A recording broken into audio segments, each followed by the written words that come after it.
우리들에게 또 오늘 하루가 주어졌습니다. 내가 변화될 수 있는 그런 날이죠. 하나님은 우리들에게 매일의 날을 주셔서 그 날에 큰 기적을 볼 수 있도록 아직 우리가 생명이 있고 분별력이 있는 동안에 우리들의 생애가 하늘을 닮아갈 수 있도록 한 날을 주셨죠. 이 날을 헛되이 보내면 아무 가치 없는 날이 되고, 만약 가치 있게 보낸다면 우리는 큰 성과를 거두는 것이죠. 과거에 내가 그렇게 살아왔기 때문에 그렇게 살아간다는 것은 의미가 없어요.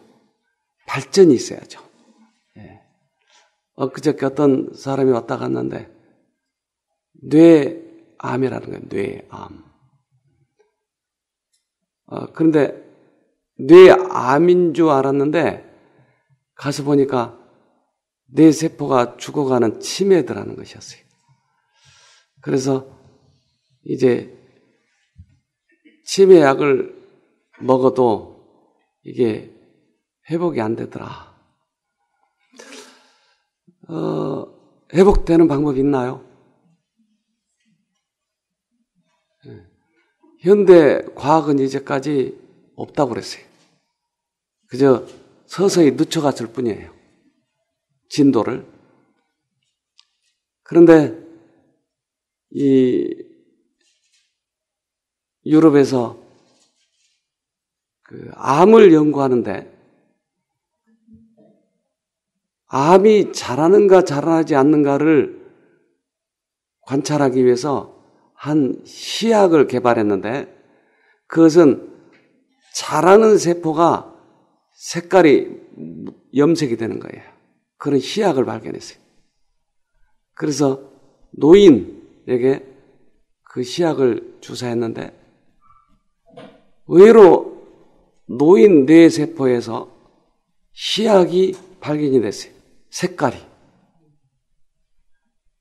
암이 아닌데도. 어떻게 된 거죠? 새로 세포가 태어난다는 거예요. 노인에게도. 치매는 뇌세포가 죽어가는 것이에요. 그러면 뇌세포가 치료될 수 있을까요? 그럼. 그래서 치매가 치료되는 것이었어요. 우리는 여기에서 작년 겨울에 나갔던 이제 몇 개월 안 돼요. 그분이 치매가 완치돼가지고 나갔잖아요. 네. 81.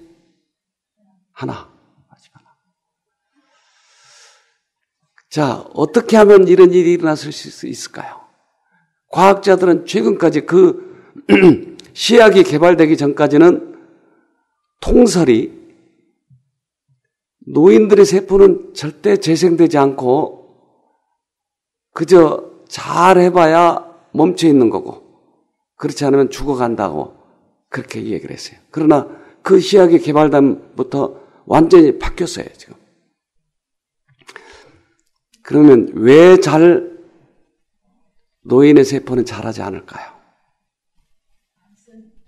안 쓰니까. 예. 또 안 쓰니까. 도전적이지 않으니까. 예. 젊은이들이 가장 싫어하는 이유가 뭐죠? 잔소리. 왜 잔소리 하죠?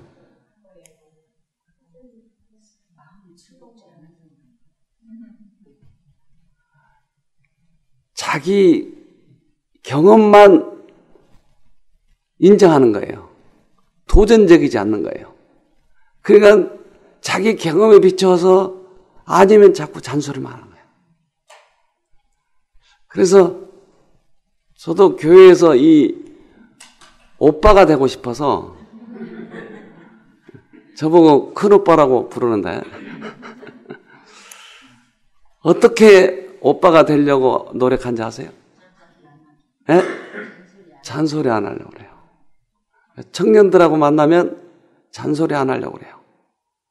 그리고 그들의 입장에 내려가서 진취적이고 도전적인 것들에 대해서 얘기를 해주는 거예요. 이번에도 수련회 가는데 왜 나를 데리고 가려고 그러겠어요, 나를. 오빠니까? 가서 잔소리 안 하려고 기도하는 거예요. 그리고 그들의 입장에 맞춰져서 얘기해 주는 거예요. 노인과 젊은이들이 하나가 될 수 있을까요? 그럼요. 예. 노인은 경험을 나눠줄 수가 있는 거예요. 젊은이들은 노인들에게 뭘 나눠줄 수 있을까요? 힘. 예. 도전적인 거. 얼마든지 우리는 같이 공존할 수가 있어요. 그런데 이 사회가 그것을 갈라놨어요. 그래서 노인들을 싫어하게끔 만들어 놓고, 그래서 지하철에서도 노인들을 싫어하는 이유들을 가끔 봐요. 자리가 비면 저 건너 있는 사람이 가방을 던져요, 거기다가. 자기가 빨리 가서 못 앉으니까. 그러면 젊은이들이 너무 피곤해서 힘들어하는데 그런 걸 보면 이기적인 모습을 보잖아요. 그러니까 노인들을 더 싫어하고, 노인들은 또 그거 양보하지 않았다고 젊은이들에게 해대고. 그래서 이러한 사회를 만들어 놓은 것은 이기적인 그런 생각들. 우리는 얼마든지 하나가 될 수 있는데 말이에요. 그래서 노인들은 경험을 나눠주고 젊은이들은 노인을 공경하고, 이거 언제나 만들어질까요? 이 사회가. 이런 사회가. 예수님을 우리 가운데 모시면 그렇게 될 거예요.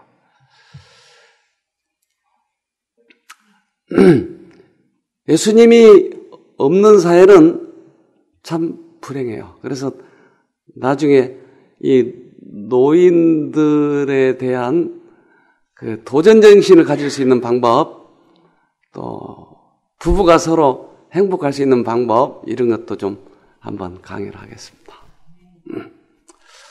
우리 고린도전서 2장 9절 봅시다.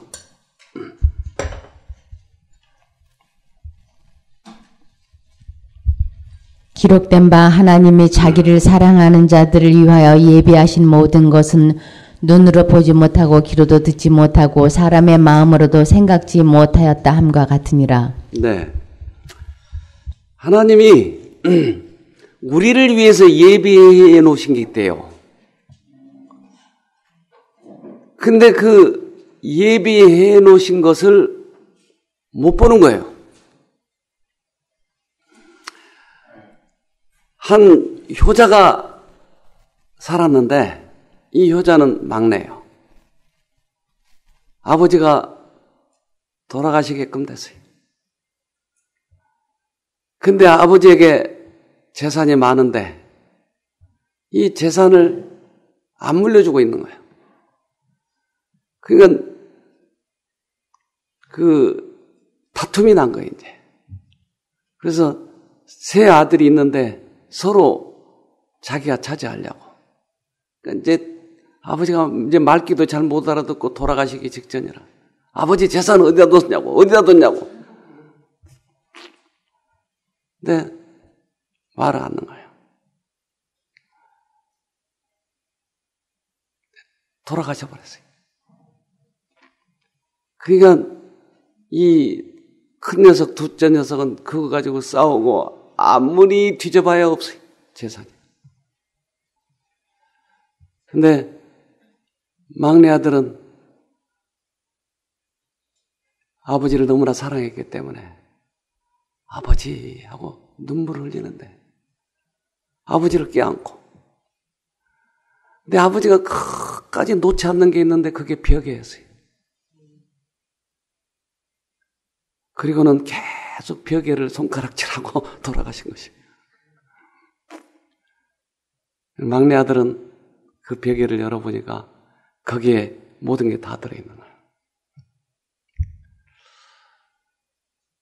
우리도 재산을 차지하려면 벽에를 뜯어봐야 되겠죠? 다 마련해놨는데 못 찾는 거예요. 우리 하나님이 우리에게 다 마련해놨는데 모르고 있는 거예요. 못 보고 있는 거예요. 그런데 뭐가 있으면 볼 수 있어요? 몇 절 더 읽어봅시다. 거기 10절부터. 오직 하나님이 성령으로 이것을 우리에게 보이셨으니 성령은 모든 것 곧 하나님의 깊은 것이라도 통달하시느니라. 네. 자, 뭘로 이것을 볼 수 있다고 그랬어요? 다 마련해놨는데. 성령. 그러니까 우리가 하나님의 것을 잘 이해 못하는 이유는 성령이 안 계시니까. 그러면 대학을 한 서너 군데 나오면 볼 수 있겠죠? 안 될까요? 그걸로 안 된다. 그러면 일부러 좀 무식해 볼까요? 그걸로도 안 된다. 돈으로도 안 돼요. 안 보이는 거야, 안 보이는 게. 뭘로 보인다고요? 예, 영안으로, 성령으로만 보이는 거지, 성령. 그러니까 내 마음에 성령을 경험하게 되면 안 보였던 보이지 않는 부분들이 이제 보이기 시작하는 거예요, 이게. 모든 것을 예비해 놓으신 걸. 우리 1번 동영상 하나 좀 보십시다.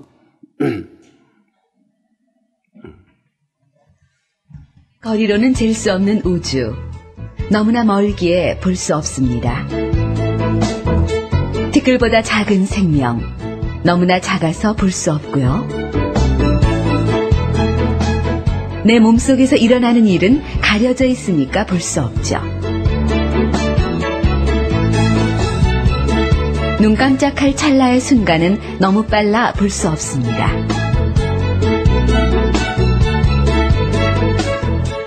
그러나 전 볼 수 있습니다. 그것들을 볼 무언가가 제게 있으니까요.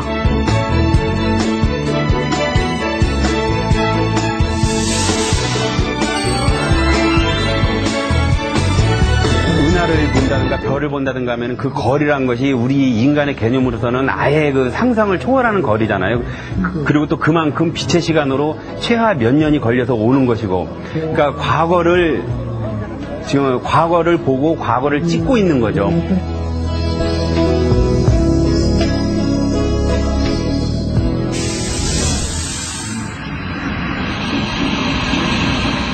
해가 지고 이제 별들의 시간이 시작되었습니다. 가운데 목성이 있고 목성 줄무늬가 있어요. 가운데 목성에 줄무늬가 두 줄이 모일 거고요. 목성에 줄무늬가 있대. 어떤 모양인가 잘 보세요. 어떤 모양이야? 한번 보세요.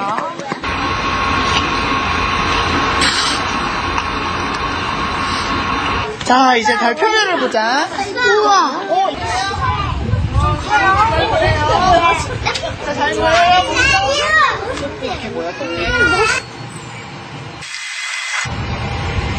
별을 보고 싶은 인간의 욕망은 망원경을 발명하게 했습니다.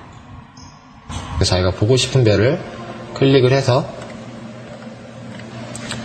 추적 시작을 누르면은 그 별로 추적을 하게 됩니다. 지금 추적하는 별은 알비레오라고 하는 별인데요. 백조자리에 있는 별입니다. 거리는 한 400광년 정도 떨어져 있어요. 그러니까 지금 보고 계신 알비레오라는 별빛은 1608년쯤에 출발한 별이라고 생각을 하시면 됩니다. 멀리 보고 싶은 인간의 소원은 이루어졌습니다. 망원경으로 계절마다 아름다운 별자리를 보고 목성이니 달이니 하는 우리 태양계도 볼 수 있게 되었으니까요.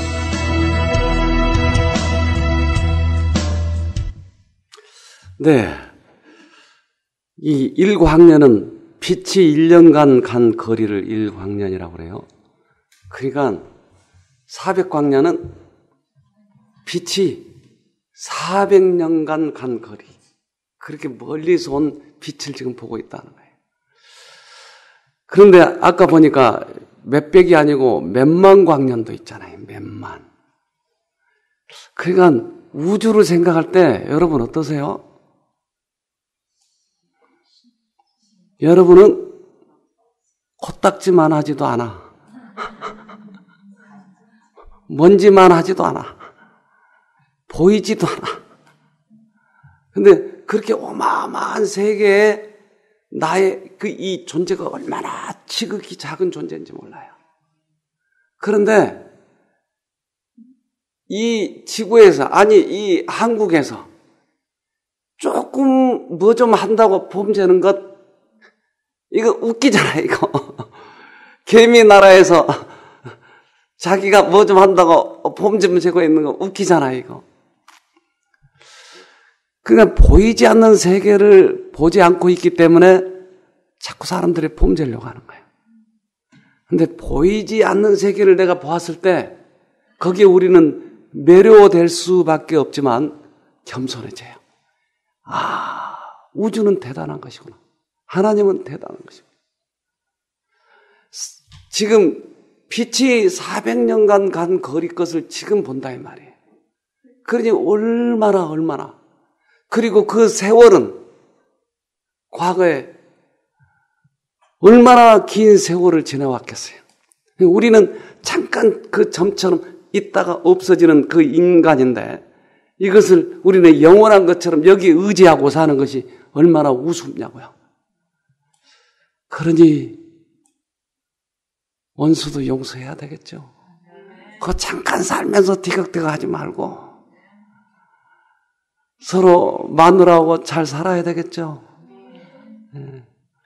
좀 이거 우주를 보면 우리가 너무나 작은 세계에서 서로 싸우고 있는 것이에요. 서로. 자, 우리 고린도 후서 5장 7절입니다.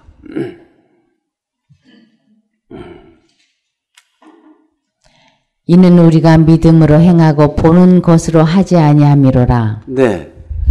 자, 우리는 믿는 것을, 보이지 않는 것을 더 중요하게 생각하게 되면 우리들의 현실 사회의 것은 별거 아니다.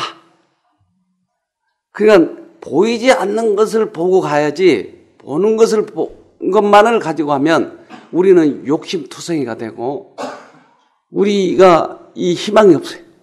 그러니까 노인들이 자꾸 치매가 오더라. 다시 히브리서 봅시다. 11장 1절부터 3절까지. 믿음은 바라는 것들의 실상이요 보지 못하는 것들의 증거니 선진들이 이로써 증거를 얻었느니라. 믿음으로 모든 세계가 하나님의 말씀으로 지어진 줄을 우리가 아나니 보이는 것은 나타난 것으로 말미암아 된 것이 아니니라. 네. 믿음은 뭐라고 그랬어요? 자, 바라는 것들의 실상이라고 그랬어요. 또한 보지 못한 것들의 증거다. 그러니까 아까 우리 보지 못했던 별들을 보게 한 건 뭐였어요? 망원경이었죠. 그러면 그 망원경으로 보면은 그것이 보이더라. 그러면 우리들을 보지 못하고 있는 것들을 보게 한 것들은 여기서 뭐라고 그랬어요? 믿음. 믿음이라고 하는 것은 우리가 못 본 것을 보게 만든다. 옛날에 말이에요, 제가 우리 어머니랑 우리 집사람이랑 이렇게 같이 살았어요, 저랑. 근데 우리 집사람은 시어머니를 좋아하겠죠? 근데 한때만, 예. 그때만 해도 저 사람이 하나님을 못 만나가지고 시금치도 싫어했어요. 시자만 들어가면 싫어하는 거예요. 시자만. 근데 우리 어머니는 50대 되기 전에 50대에 과부가 되셨어요.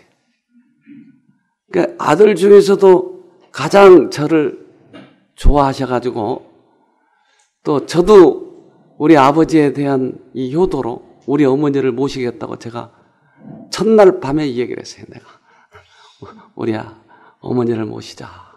나는 이것이 우리 집사람을 기쁘게 해준 줄 알았어요. 그랬더니 밥맛이 떨어져 하더라고요. 그래서 이거에 대해서 우리 결혼 초반에 얼마나 많이 다퉜는지 몰라요. 나는 분명히 그것이 옳은 거예요. 우리 부모님으로부터 그 교육을 받았고 자식된 도리라서 어머니를 모셔야 된다고. 그런데 우리 집사람의 입장에서는 내가 생각해보지는 않았어요, 그때. 그래서 어느 날 이 문제가 너무 나를 힘들게 만드는 거야. 결국 보면 아들의 사랑을 나눠 가지려고 하는 거예요. 그리고 주도권 싸움이에요, 결국은. 누가 주도권을 갖느냐 하는 거야. 그런데 우리 어머니가 가끔 제가 이제 우리 집사람 얘기를 들어주고 그러면 너도 사내 자식이냐? 떼버려라. 뭘 떼라고 하는지는 잘 모르겠어요. 그러면 제가 얼마나 화가 나는지 몰라요. 그럼 우리 집사람한테 와서 또 해야 되는 거예요. 근데 우리 집사람은 또 어머니가 이러고 이랬다고. 그러니까 이 중간에서 처음에는 그러니까 곧대로 가서 이 얘기하는 거예요. 어머니가 그랬다더라.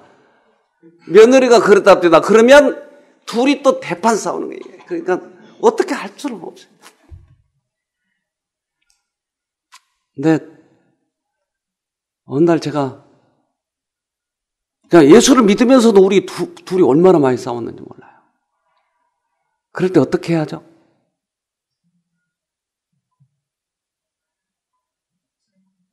망원경을 봐야죠. 망원경. 성경에는 뭐라고 써졌을까? 근데 성경에는 창세기에 아예 이 일이 있을 줄 알고 내 부모를 떠나 한 몸을 이룰지니라. 너무나 정확하게 써놨어요. 그 말은 부모를 버려란 말이죠.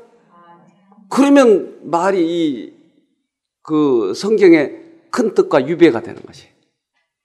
이 말은 무슨 뜻이냐면 부모로부터 정신적으로 독립하라는 얘기예요. 그러니까 모든 의사를 결정할 때는 부부가 서로 의논해서 결정을 해야 돼. 근데 부모가 결혼했는데도 계속 간섭하는 것은 이건 성경의 사상과 유배되는 것이에요. 그러니까 하나님은 우리를 가장 행복하게 멋지게 살도록 하기 위해서 미리 그러한 사용 설명서를 써놨다 이 말이에요. 읽어보면 읽어볼수록 맞는 말이게. 그럼 어떻게 해야죠 이제? 나만 결정을 내리면 되는 거야. 나만. 어느 날 심호흡을 몇 번 하고 다 결정을 했어요. 그리고 수입을 우리 집사람에게 갖다 주고.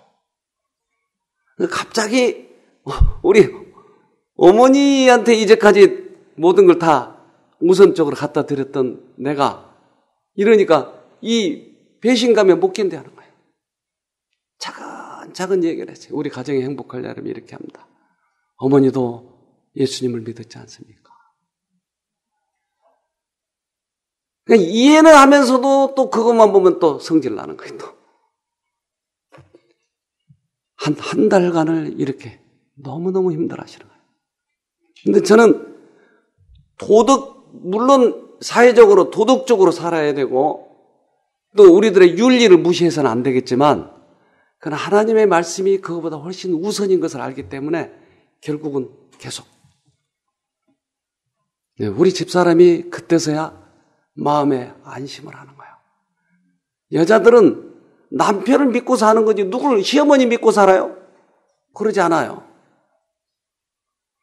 대부분 사람들은 자식을 낳으면 이 자식에게 잘해준 이유가 나중에 그 보답을 받으려고 하기 때문에 집요하게 집착을 가져요. 그러나 우리는 자식을 기르는 것으로서 만족해야지 자식이 끝까지 나를 돌봐주기만을 의지하려고 하면 그러면 너무나 자식들이 부담스러운 거예요, 이게. 그래서 자식이 잘 되기를 바라는 것이 부모 입장이잖아요. 그러면 자식은 저절로 부모를 공경하게 돼 있어요. 그래서 몇째 계명이에요, 여러분? 5째 계명. 부모를 잘 몰라가지고 잘 안 외워지죠, 그거.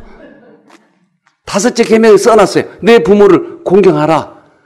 그러면 자식들에게 이 신앙을 잘 가르쳐주면 저절로 그들은 부모를 공경하게 돼 있다고요. 그들의 입장에서.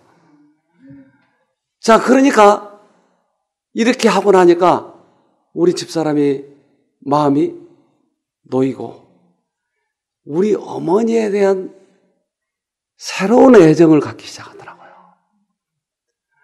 노인이 얼마나 힘들까. 그러면서 극진히 우리 어머니를 또 생각하는 거예요. 우리 집사람이. 그러니까 우리 어머니가 또 마음이 다 풀려.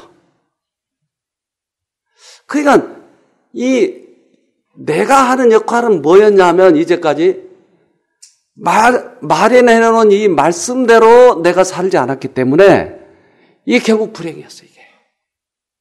말씀대로 돌아가니까 모든 것이 다 해결이 되는 거예요.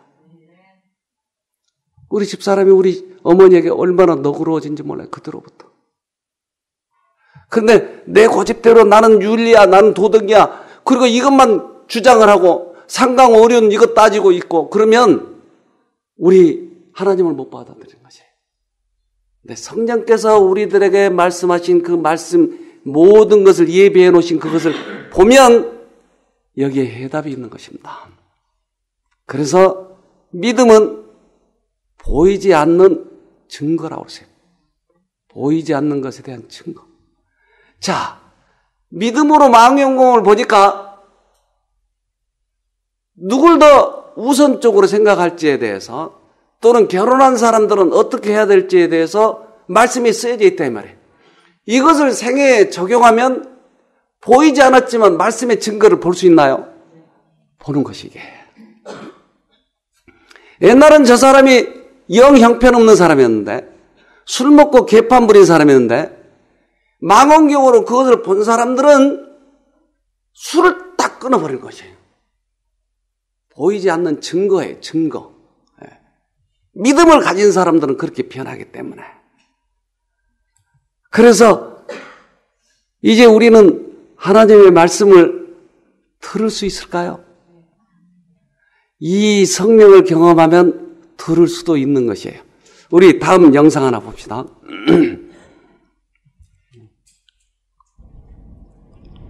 그때 갑자기 걸음을 멈추는 대장 코끼리. 귀를 쫑긋 세우고 먼 곳을 바라보는데요. 무슨 일일까요?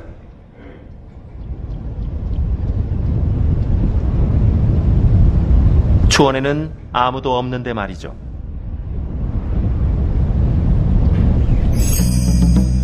그런데 잠시 후 다른 코끼리 무리가 나타납니다. 조이스 말로는 3주 전까지만 해도 토톤의 가족과 함께 다니던 무리라는군요.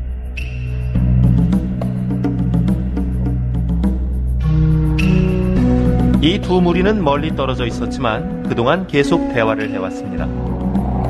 극저음파는 10km 밖에까지 들리기 때문에 서로 소통이 가능했던 거죠.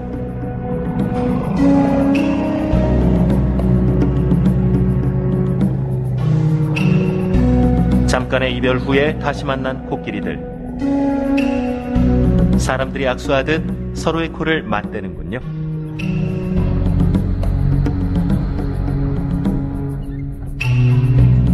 엉덩이를 내밀고 뒷걸음질 치는 것 좀 보세요. 기쁘다는 걸 저런 식으로 표현하는 겁니다. 이젠 두 무리가 함께 이동하네요.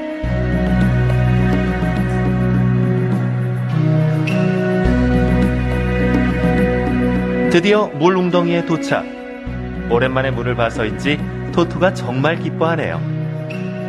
다른 가족이 토톤의 가족을 안내해 준 겁니다. 코끼리들은 이렇게 정보를 나누며 살아가고 있죠. 잠시 후엔 최신 장비를 동원해 코끼리들이 어떻게 대화를 나누는지 알아보겠습니다.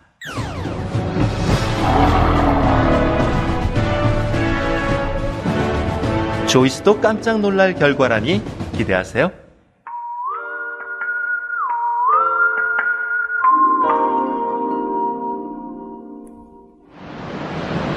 극저음파 덕분에 코끼리들이 살아남은 일도 있습니다. 예상치 못한 거대한 쓰나미가 인도양 바다를 강타했을 때 수많은 사람이 희생됐지만 코끼리는 단 한 마리도 죽지 않았죠.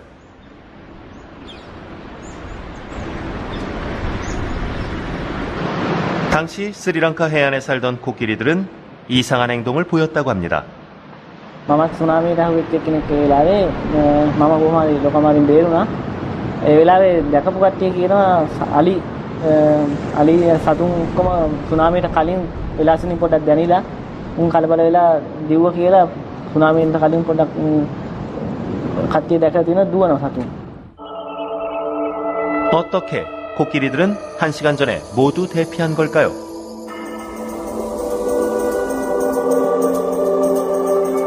당시 쓰나미는 인도네시아 수마트라 섬 해안에서 발생한 지진 때문에 일어났고 이동 속도는 시속 700km였죠.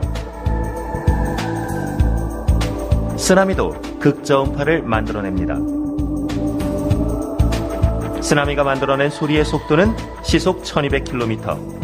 쓰나미 속도의 거의 2배에 달하죠. 1500km 밖에서 출발한 극저음파는 쓰나미가 강타하기 1시간 전 스리랑카에 도달했습니다. 스리랑카 해안에 서식하는 코끼리들은 쓰나미가 만들어낸 극저음파를 듣고 미리 쓰나미의 위험을 감지한 것이죠. 그리고 다른 무리와 정보를 교환함으로써 쓰나미가 덮치기 전에 모두 대피한 겁니다.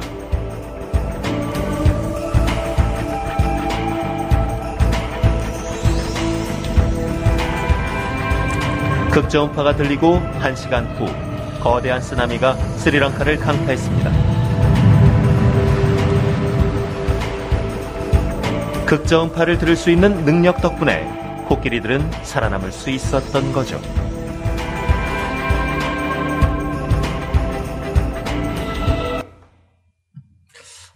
코끼리가 그렇게 해서 살았군요. 그러니까 코끼리는 우리하고 다른 게 뭐죠? 저음파를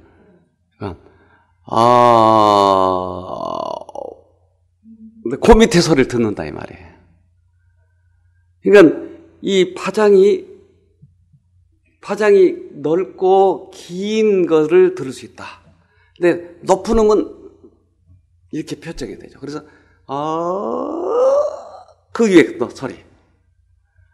그러니까 코끼리는 이 극저음파 아주 낮은지만 그 파장이 긴 이것을 들을 수 있다고 하는 것이에요. 그것 때문에 그건 살았어요. 우리도 이 세상 소리는 잘 듣고 있지만 하나님의 소리를 잘 못 듣고 있기 때문에 물을 못 찾는 것이에요.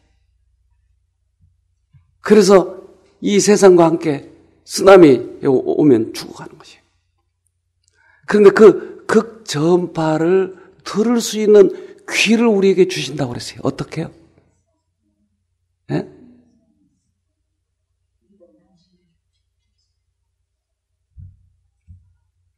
성령이라고 그랬잖아요.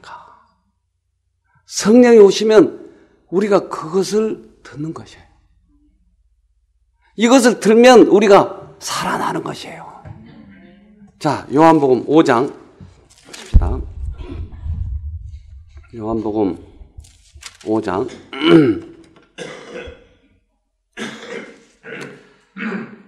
5장 24절입니다.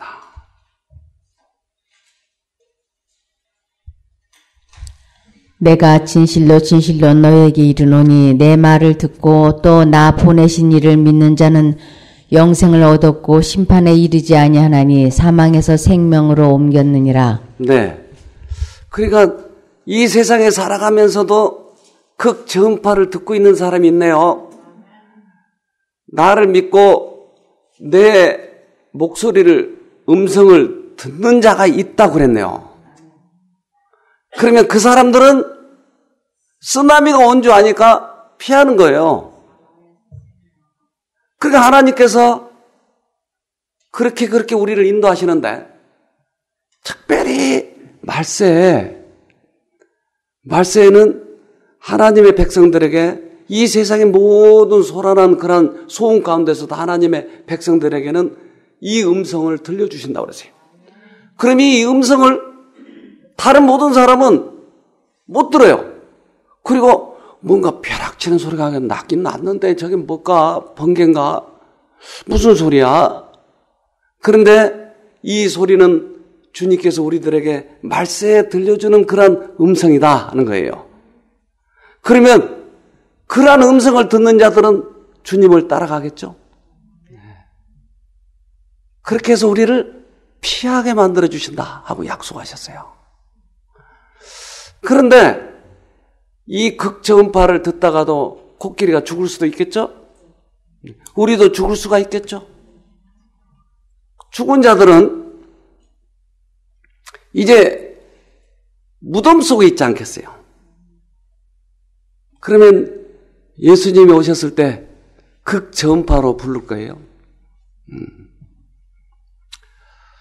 누굴 불러줄까요? 지연아. 저기 신영이를 불러달래요. 신영아. 그런데 하도 그동안에 딴짓만 잘해가지고 무슨 소리인지를 몰라. 이게 극저음파를 들을 줄은 모르는 거예요. 그러면 무덤에서 못 일어나. 그동안에 그 음성을 강의 시간에도 듣고, 평상시에 남편과 싸울 때도 들었고, 시어머니하고 싸울 때도 들었고, 이 음성을 들었던 사람은 네, 저 여기 있어요 하고 무덤에서 일어나더라 하는 거예요. 그러니까 평상시에 하나님의 음성을 들을 줄 아는 자들만 그때 무덤에서 부활하는 것이에요. 자, 우리 다시 요한복음 5장 27절 28절입니다. 28절. 이를 기이 여기지 말라. 무덤 속에 있는 자가 다 그의 음성을 들을 때가 오나니 선한 일을 행한 자는 생명의 부활로, 악한 일을 행한 자는 심판의 부활로 나오리라. 무덤 속에 있는 자가 음성을 들을 때가 있다. 그것은 그동안 하나님과 교통하면서 극저음파로 교통한 사람들은 생명의 부활로, 그렇지 않는 사람은 심판의 부활로, 두 부활이 있더라. 어느 쪽으로 여러분 원하세요? 생명의 부활로. 그렇다면 오늘 이 생명의 음성을 들어야 돼요. 오늘. 그렇지 않으면 세상의 모든 잡념, 세상의 것들, 이것들에 관심을 가지면 우리는 결국 못 만나요. 그러나 오늘부터라도 잡념이 들어오면 끊어버리고, 세상의 모든 유혹들이 나를 자꾸 유혹한다 할지라도 이걸 끊고, 우리가 여기 있어봐야 몇 년 있겠어요?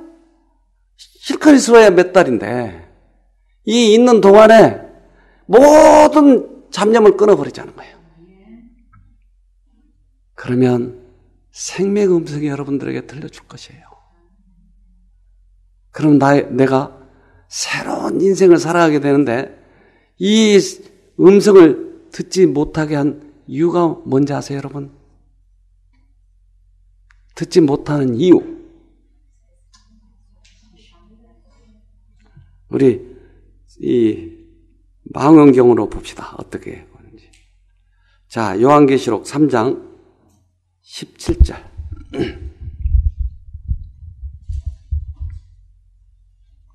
하나님이 그 아들을 요한계시록 3장, 계시록 3장 17절.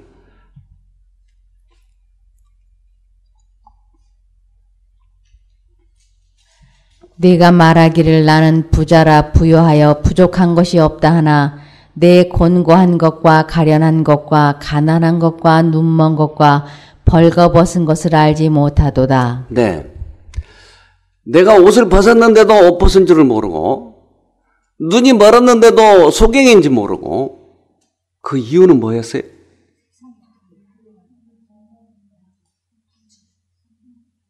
자기만의 만족, 이 세상의 만족, 그 부자라 부요하여. 이런 사람들은 이 음성을 못 듣는다고 하는 것이. 그러니까 우리는 이 우주에서 그 작은 미세한 존재, 내가 뭐 폼질 게 뭐 있어요, 여러분. 그래도 우리 강자매님보다 내가 좀 키가 크니까 폼 좀 재야 되겠죠? 뭐라 그래요? 도토리 기적이라고 하는 게 그거. 훨씬 커요. 우주에서 보면 도토리 기적이에요. 도토리 기적. 근데 이거 가지고 우리가 폼 재고 이 땅에 거 가지고 과시하고 하면은 하나님 음성을 못 듣는다 이 말이에요. 그러니까 이제 우리 마음을 좀 낮추자고요. 그리고 그 음성을 들어보자고요. 이제 다른 사람이 내 생명을 살려주지 못해요. 내가 그 음성을 들어야 돼. 내가. 그래서 여기에 연령이 각계각층이 있기 때문에 또한 지식도 각계각층이 있기 때문에 어떻게든지 하나님의 말씀이 쉽게 알려지도록 그렇게 노력해보는 거예요. 될 수 있으면 동영상도 돌려보고 파워포인트도 띄워보고 해보는 거예요. 내가 직접 만나세요. 이건 마누라들이나 이건 배워야 돼. 내가 뭐하러 배워. 아유, 나 이렇게 다 늦은 나이에 뭐 그러지 말고요. 네. 이건 남자들이나 똑똑하니까 들어야 돼. 여자들은 필요 없어. 이러지 말고 나 각 개인이 들어야 돼요. 그래서 그 음성이 들리기 시작하면 내가 생명으로 시작이 되는 거예요. 때때로 우리들에게는 하나님의 말씀이 우리의 이 도덕적으로 거스릴 때가 있어요. 아까 제가 예를 들어서 얘기했잖아요. 난 어렸을 때부터 철두철미하게 우리 아버지로부터 교육을 받은 게 이 도덕 교육이었어요. 그래서 너 훔치면 넌 감옥 가야 돼. 절대 훔치지 마. 정직하게 살아야 돼. 그러니까 이 도덕적으로 나는 훌륭하게 살려고 얼마나 애를 썼는지 몰라요. 그래서 다른 사람들이 그래 비도덕적인 행동을 보면 나도 그들 비웃고 그랬다고요. 그런데 이 도덕과 하나님의 말씀이 배치될 때 어떻게 하느냐 이거예요. 그러니까 이것을 결정할 때 내 마음이 얼마나 많이 아프고 흔들렸는지 몰라요. 내 사랑하는 어머니를 내가 공경한다는데 이게 무슨 이게 잘못됐냐 이 말이에요. 그러나 하나님의 말씀과 배치되기 때문에 제가 결국 하나님의 말씀을 선택했을 때 우리 가정에 평화가 오고 우리 어머니가 평생 94살까지 저하고 같이 사셨어요. 재작년에 돌아가셨어요. 94살까지. 만약에 그때 제가 그런 결단을 못 내렸더라면 평생 싸우고 서로 네가 옳으냐 내가 옳으냐. 나도 마음이 편하겠어요. 그러면. 그런데 하나님 말씀으로 돌아가야 돼요. 예, 단호하게 돌아가야 돼요. 그러면 여러분의 평화가 있을 거예요. 행복하게 사시기를 바랍니다. 네. 기도하겠습니다. 하늘에 계신 아버지, 우리들에게 망원경을 주셔서 그 보이지 않는 세계들을 볼 수 있도록 도와주시옵소서. 우리에게 마련해 놓은 것들이 있다고 하셨지 않습니까? 눈에는 보이지 않지만 실체이고 그것이 증거라고 하셨지 않습니까? 이제 믿음의 눈으로 그것을 볼 수 있도록 해주셔서 투병 생활할 때 치료법을 보여주시고 우리가 서로 가정생활할 때 가장 행복한 그러한 방법을 보여주셔서 이제부터는 우리들의 생각대로 살지 아니하고 하나님의 말씀대로 살 수 있도록 도와주시옵소서. 그럼 주님 오시는 날 무덤에서 일어날 수 있다고 하셨지 않습니까?